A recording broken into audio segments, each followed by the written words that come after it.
Le musée du Louvre cible d'un braquage ce dimanche, des bijoux dérobés. Plusieurs malfaiteurs ont brisé des fenêtres pour s'emparer de bijoux, ce dimanche matin dans le célèbre musée de la rue de Rivoli, à Paris. C'est un cambriolage spectaculaire, au retentissement mondial. Le musée du Louvre a été braqué ce dimanche matin par plusieurs individus qui ont réussi à s'échapper avec des bijoux. Alors que le site est fermé pour la journée, le parquet de Paris a ouvert une enquête en flagrance et saisi la brigade de répression du banditisme, BRB. Selon les premiers éléments de l'enquête, les malfaiteurs, entièrement cagoulés, sont arrivés sur deux Tmax, ces scooters très puissants. Ils ont accédé au bâtiment côté quai de Seine, où se déroulent des travaux. C'est grâce à une nacelle qu'ils ont pu accéder directement à la salle visée, dans la galerie d'Apollon au premier étage. Après avoir brisé des vitres à l'aide d'une disqueuse, deux hommes ont pénétré à l'intérieur, alors qu'un troisième serait resté posté en bas. Ils se sont attaqués aux deux premières galeries, celle de Napoléon et celle des souverains français. Au total, les voleurs auraient raflé 9 pièces de la collection de bijoux de Napoléon et de l'impératrice, colliers, broches, diadèmes.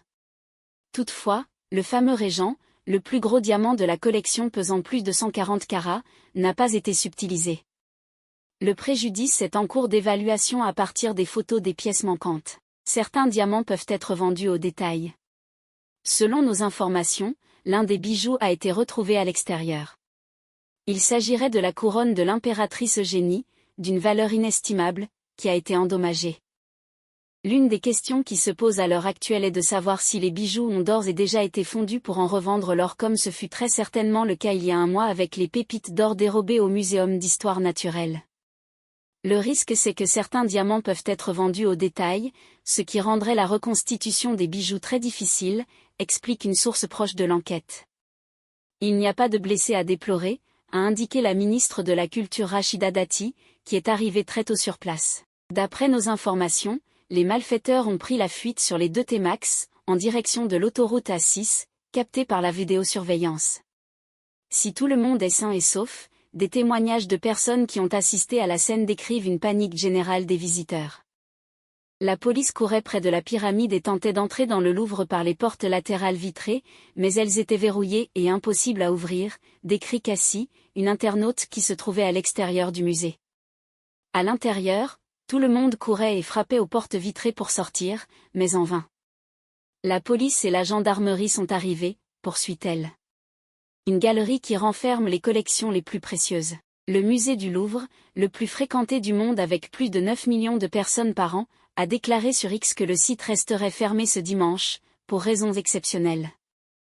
La galerie d'Apollon, lieu emblématique du musée et du palais du Louvre, renferme une partie des collections historiques les plus précieuses du musée.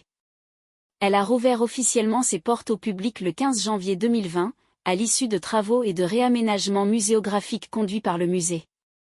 La police courait près de la pyramide et tentait d'entrer dans le Louvre par les portes latérales vitrées, mais elles étaient verrouillées et impossibles à ouvrir, décrit Cassie, une internaute qui se trouvait à l'extérieur du musée.